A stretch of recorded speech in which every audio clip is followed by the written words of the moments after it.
Welcome to Sewing Out Loud, the official podcast of Zede Sewing Studio.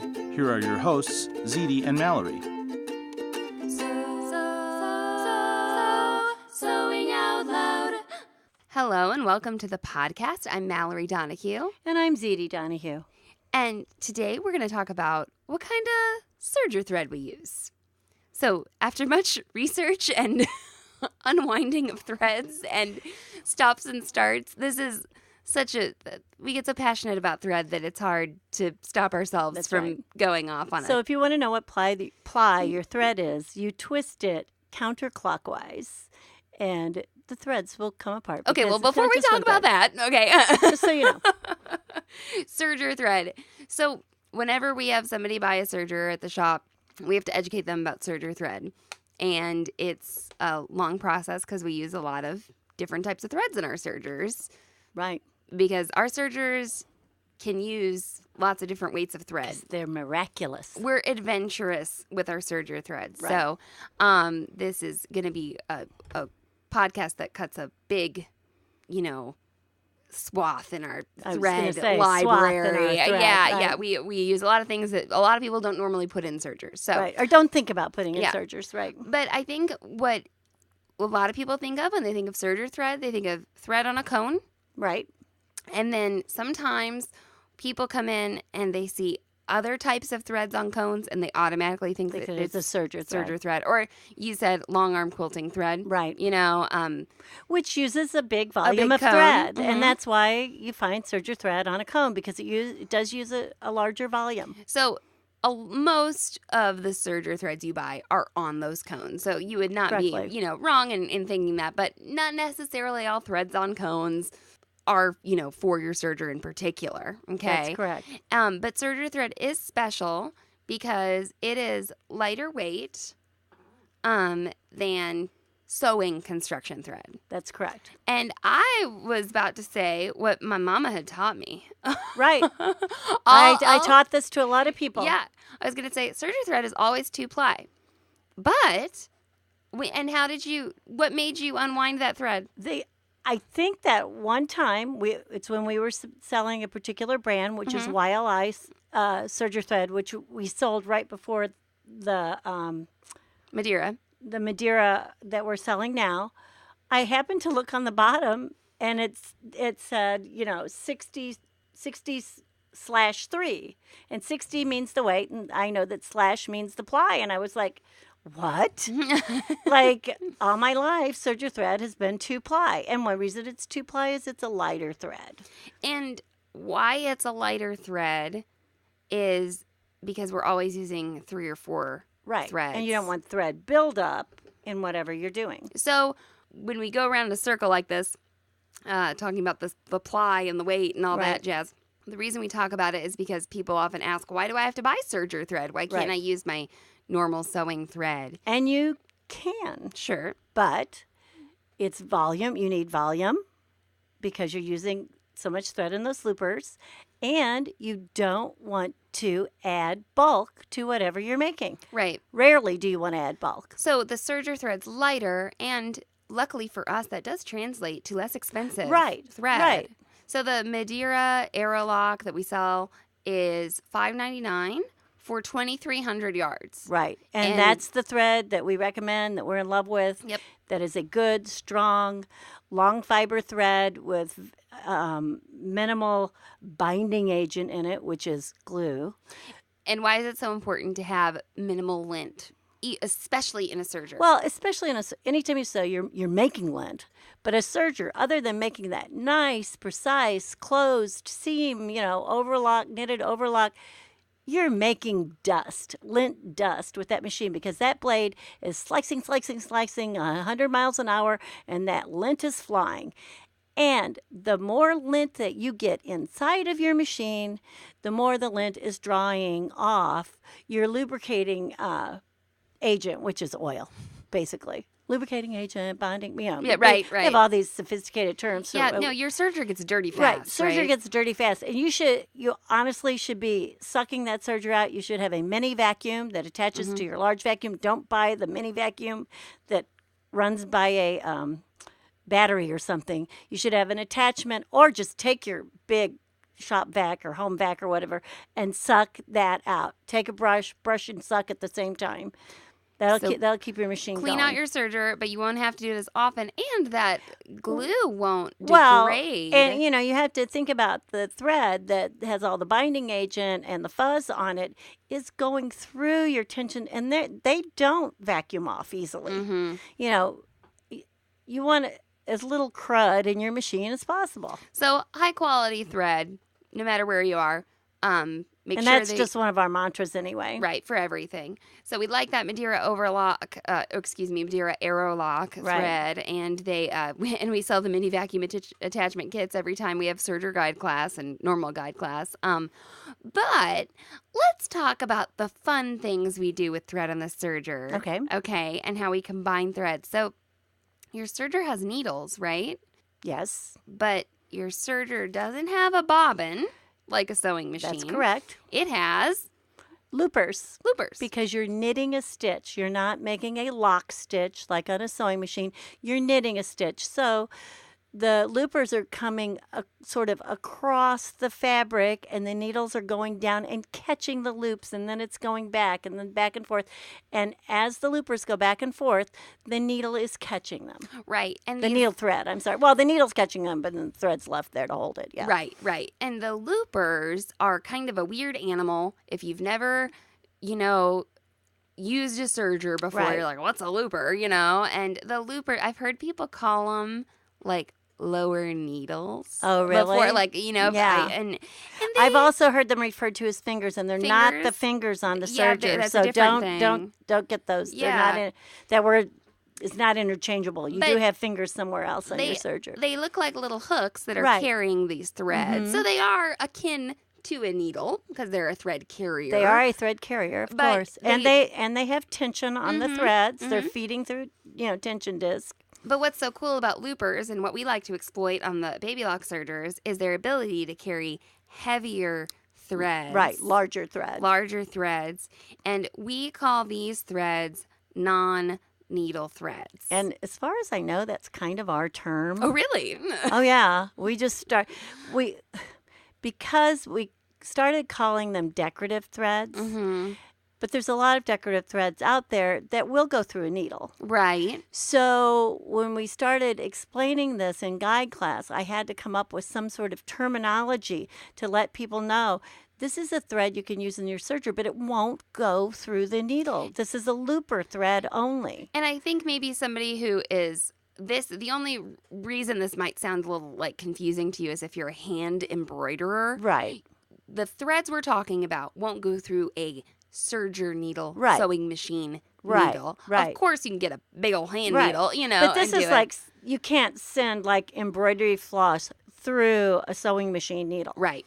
But that you see what I'm saying. Right, See how but I'm it will go clarifying? through the looper because it's a bigger eye. But, we're not talking about hand needles. Nope. Talking about machine needles. Right. So these are threads that won't go through your machine needle. And you want to talk about one of your favorite non-needle threads first, or I'll start, or... Well, I don't have a favorite. I like them all. Okay, well, you start with that one in your hand. I will start with this one because I think this is one that people don't think of because it's not always in the sewing machine area. Uh-huh. It might be in the hand sewing area. Right. And it is pearl cotton. And what we have found is pearl cotton, number 8. Number 8, yeah. Is the one that fits beautifully through the serger, through all of its mechanisms, and through the looper, upper or lower looper, never the needle. And, depending on where you set the length of your stitch, you can get a very closed look and covered look, or you can get a more open look. And you can use one color on top and one color on the bottom, or you can match them, but what you will get is what you will get, one color on top and one color. Right. So, your upper looper thread will lay on the top of your project and the lower looper thread will lay on the bottom. Now, this is not an enclosed seam because this is heavier and this is built up. This is decorative use. Right. Now, you may be using it to hold 2 layers of something together, but it's meant to show and be pretty on the outside of your project. Big baby blanket binder. Yeah. And, a lazy hem on some things sometimes. Washcloth, binding the outside of a washcloth or a towel, something like that. It's very pretty. Wide, you can do your 3-thread wide or your 3-thread narrow. Now, in your needle, you're using a needle thread. Yep. And you probably want to match either your pearl cotton color or the color of your fabric. Right. Because then, you're not wanting particularly for that to show. And when you're using a thick thread, like that pearl cotton that Mom's talking about, it's almost like your needle thread sort of disappears. Right. It's disappearing. If you match that fabric or that It's just thread. Anchoring those looper threads. It really shows off that big thread is what shows up.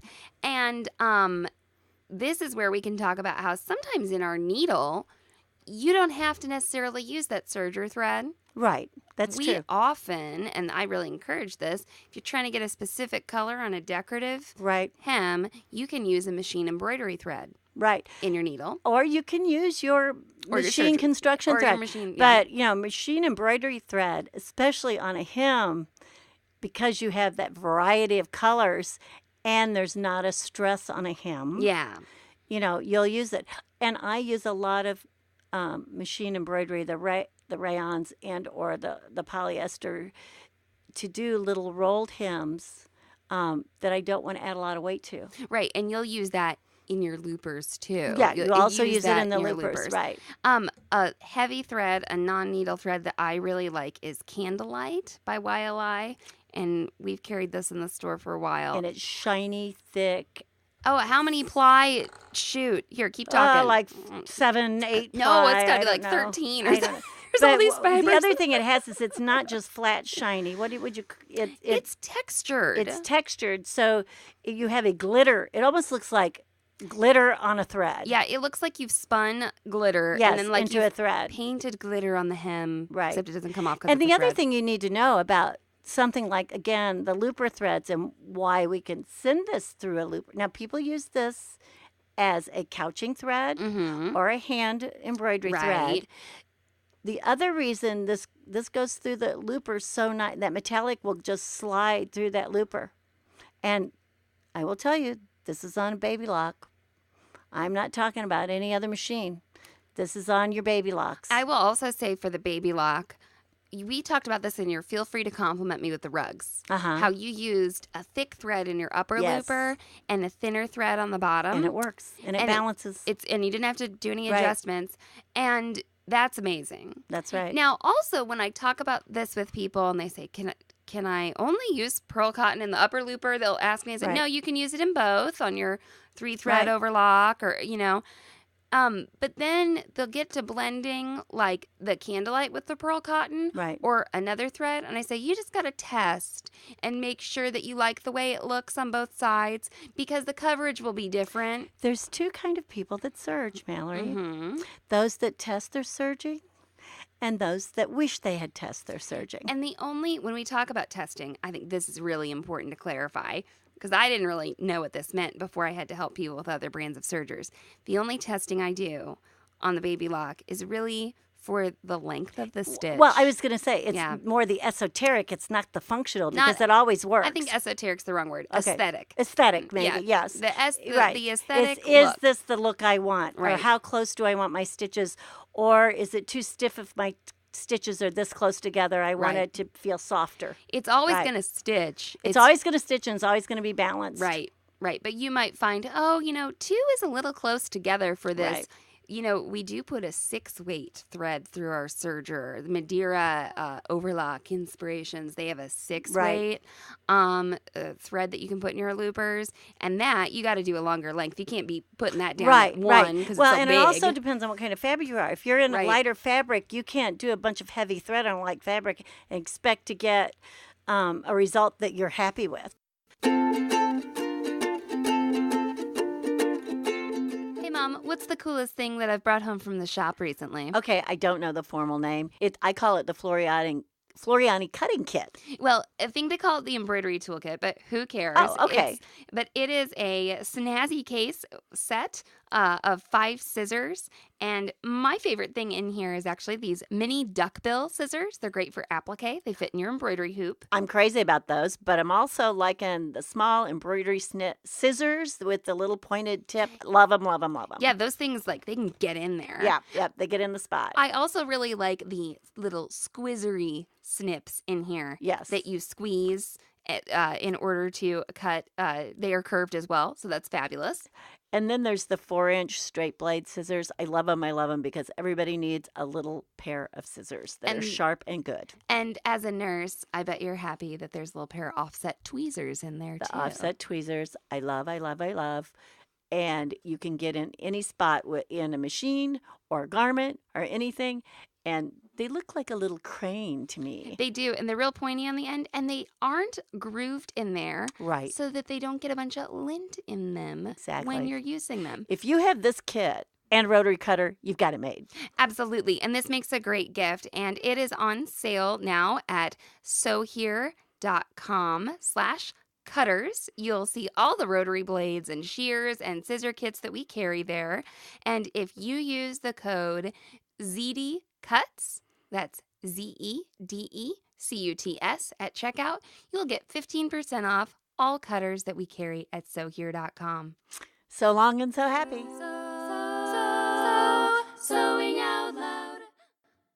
So we use Serger Thread in our sergers.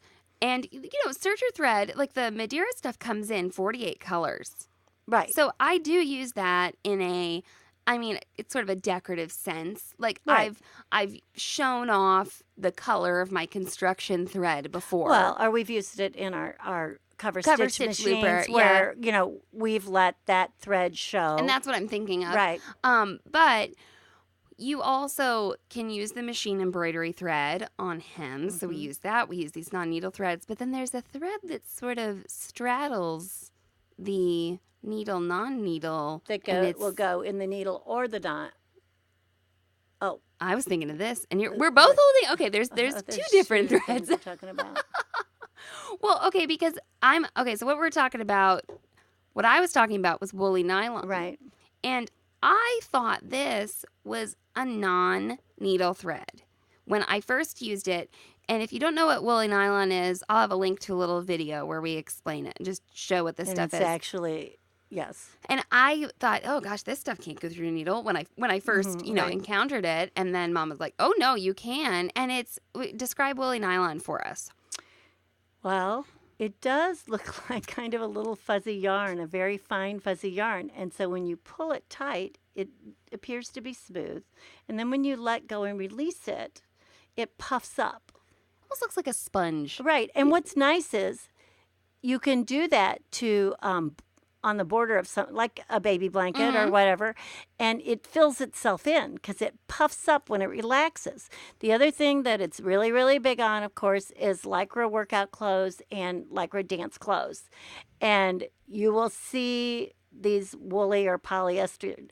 Woolly nylon is nylon, not wool, and sometimes it's polyester. They call it woolly because it looks fuzzy. It does look woolly. Yeah. And you will see these in ready-made clothing. It will be quite obvious to you if you feel it and touch it.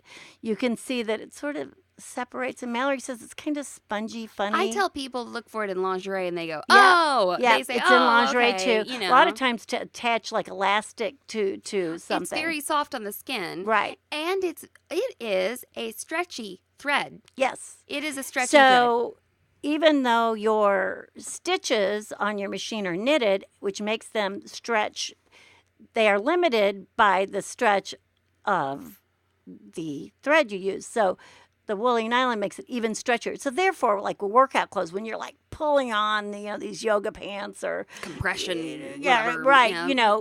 You're less likely to be popping a stitch. Right. So that was my sort of. I didn't know you could put woolly nylon on the needle when it was first introduced to me. And we are just now getting ready to carry a thread that is, well, it's relatively new, but very new to us. Yeah. And I don't think a lot of people have used it on the market like we're going to use it. But it is tell me who it's by. It's a maxi lock. It's a stretch maxi thread. lock, and I don't particularly like maxi locks. Lock's not going to like this. I don't particularly like all of their Serger thread. They do have a variegated Serger thread that can be nice. I prefer the one that we carry, the Madeira. Madeira. But we are going to use this for our rash guard garments and our leotards and our tights and our yoga pants and all this, because it is stretchy also. So not only do you get the flexibility of a serger stitch, which allows your fabric to stretch, you're actually going to get stretchy thread. Right. And I've heard that called a super stretchy. There you go. Right. Now, and so non-needle. And that goes in all of your needles and your loopers. Both. Yeah, right. it can go in both Right. of them. Even though when you look at it first, you might be like, well, Yeah. what's that? You know, it's a very strange thing. So with your serger, I have a customer who comes in and she shops for thread and she says, well, can I use this to do this? Like, she does a lot of experimenting. Uh-huh. She's like, I'm going to cut up this T-shirt and put it back together and da-da-da-da-da. And, like, clearly there are no rules here, right? You know, she's like, well, can I use a pearl cotton or can I use this Madeira stuff or with the candlelight? And I'm like, well, really? I mean, it's up to you, you know? Like, go for you it. can almost, as long as you found that it works for you, you can do it. Our only rules really are on stress. Right. On seams that receive stress, Right. you want to use a strong thread like the Serger construction thread or that woolly nylon. The other thing is That halo. the halo thread that is by Superior Threads. It will go in your needle. I like it best in my looper. Does it say what weight it is? It doesn't, but, it certainly, It's a little heavier. you're right. And you need a big, huge needle. It's like sewing with any metallic thread Right. that would go through your needle. Right. But it does come on a spool. It comes in yardage. And I also add this a lot of times with a woolly nylon. So that's what we haven't talked about yet, is Right. putting more than one thread through one looper. Correct. Yeah. So you can combine. We've done all sorts of things. You're Right. saying this metallic one with a woolly nylon. Right. I've used metallic embroidery thread with a woolly nylon. I've put metallic embroidery thread with a pearl cotton. I have put metallic embroidery thread with 2 Serger threads. You stole mine. No. Okay, but there's another one. I have go ahead. put 3 threads through that looper, which are a polyester embroidery machine thread, a Serger thread, and a woolly nylon. Right. One of them might be a metallic thread also. Right. So Right. you can actually, we're talking about these thick threads that Right. will only go through your loopers. You can combine several threads, put them into one looper, and they make But up you know what, that, Mallory? you know. I don't have that many spools on my Serger. Oh my. Well, actually you do. Depends on what Serger. If you're using your 8-thread serger Right. and only, no, okay. Yeah, what do we do with, when we hold up our pearl cotton, it's in a ball. It's a little ball. Right. And it won't fit on our cone holders on our serger. It just won't feed properly. So what do you do? I put it in a bowl or a jar or a coffee cup. Or And sit it right behind my Serger. margarita glass. Margarita glass is really nice because they're up on the stem and they're right there, and you can buy plastic ones. Yeah, and they're don't perfect. don't use like a champagne flute or something. No, You know. but a big margarita glass is perfect, or a martini glass. The picnic kind that are in plastic. Okay, and this is my personal prejudice or preference or whatever. The Baby Lock Sergers come with those foam discs and the caps and stuff to accommodate a spool that won't fit Right. on your spool holder or won't fit over a cone holder. And if a spool won't fit over my cone holders, it goes in a cup. Or a thread lift. Or a thread lift, but Right. it doesn't go on the serger. Right. If you're going to use a spool I'm thinking of, it's kind of like the shorter cylindrical. A stacked spool. A stacked spool that has, Right. And it won't even go down if you take the cone holder off, Right. My problem with those foam discs is if the thread comes off a little too It fast, can go right under there. go under it, Right. cause thread breakage, and that just won't happen with a thread lift. So now you can use a Yeah. bowl, a cup, a margarita glass. We have thread lifts every place. If nobody knows what a thread lift is, it's one of those it looks like an industrial spool holder. Right. And it has a round base, and it has a spool pin, and then it has a little guide arm that comes up over the top. We have them every place. We only use the metal ones that are heavy industrial type ones. Plastic ones are useless. They will tilt. They will fall over. If you're feeding your fabric too fast, don't even bother. And they're not expensive. No, I think they're like $13. Right. And they last. You can't, I'm sure someone can break it, but you Right. can't break it. Like they last Right. forever. Right. Forever. Right. So just and get one. we have those sitting around behind our sewing machines and behind our sergers. Right. In fact, that's probably one of the absolutes is if I was saying if you're setting up a studio and you want to be happy in it. And we have right now I can see 3. Yeah, I see 3 too. 3 as well. 4. There's one behind you. So there's 4, and we only have 1, 2, 3, 4. We have 5. Well, we do have 6 machines. Anyway, set up. moving on from that. But yeah, if you're gonna use a spool that doesn't fit on the serger, Right. on those cone holders, don't worry. Don't be like, oh no, I can't use Right. it, or I'm using a ball, or they sell those like floss packs, and you can just Right, you can use the floss pack if it works. Yeah. string it out of there. The other thing I wanted to delve into a little more was using different weight threads on the top and bottom loopers, on the upper and lower loopers. And I know we just said we could do it, but you can do it for lots of different reasons. Right. Like on your rugs, Right. you used normal serger thread. Regular serger because it On was the- laying on the floor. On the bottom, on the lower looper. And I used the heavy decorative on top. And that did 2 things for you, right? You wanted a lower profile on the floor. That's right. But also, you would have wasted some more expensive thread. Absolutely. That wouldn't have been Absolutely. seen. It would be silly to use expensive thread on the floor. Right. And I hemmed a jean skirt like a long time ago with some pearl cotton. And so I put the pearl cotton in the upper looper and just normal serger thread in the lower because that pretty thread was going to show to, the people who were not me. And then I would have just been wasting a slightly more expensive thread on that inner part of my hem. So that would have been useless. The other thing, the woolly nylon, if Right. you use this on like a bottom looper and use a decorative thread on the top and it's going to be against the body, Right. it can make it more comfortable. That's right. Yeah. So Again, I think experimentation and that trying it out.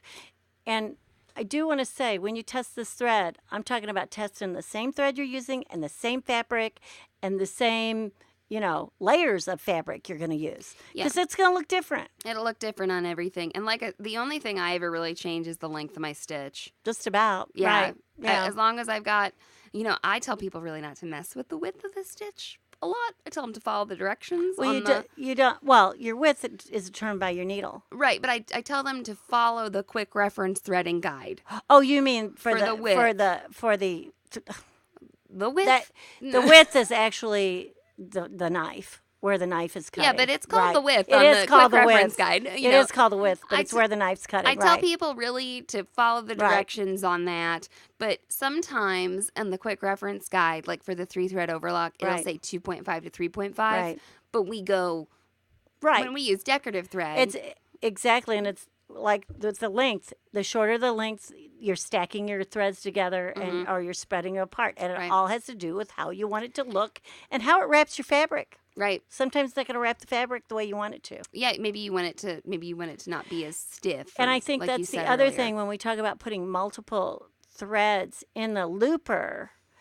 You may want multiple threads because you're trying to thicken up that thread for some reason to enclose the edge of that thread, Right. or the edge of that fabric that's being cut. Absolutely. Yeah. So not just for color. Sometimes it's for function. Sometimes Yeah. it's technique or look. Right. It has to do with all those things. So you may need help with this, from your sewing store person for a while. And I'm telling you, this lady comes in all the time, And she experiments. She's telling me about some new, Right. experiment's the right word for it. Some Right. new scarf she's making, and she just comes in. She's like, I'm cutting up T-shirts again, Right. And we talk about all the different things that she can do with that. So I try to really share specifics when I finish my edges with a serger, Right. because I want to tell people like, In fact, Exactly what we I have a did. sample in the shop that has 10 different edges, with multiple threads or single threads and kinds of threads. And that barely dips into the ocean of what you can do with serger threads. So when someone says to you, my serger does decorative stitches, the only thing decorative about your serger is how you use the construction stitches that are on it. None of them are truly, there is no serger that has decorative stitch. Even the wave stitch, which is on some of the baby, it's not truly a decorative stitch. It's just the way the tensions are pulled and what it makes it do. So your decorative comes from the threads that you are employing on there. If somebody says to you, oh, well, that machine doesn't have decorative serger stitches, none of them do. I don't know what they're talking about. Yeah. Okay. So anyway, if you have some fun serger decorative edges that you'd like to share with us, or some fun serger thread stories for us, let us know. You can get to us on Instagram at Zede Sewing Studio, and you can email me at Mallory@sewhere.com. So long and serge away. Thanks for listening to Sewing Out Loud. For even more expert sewing advice, visit sewhere.com.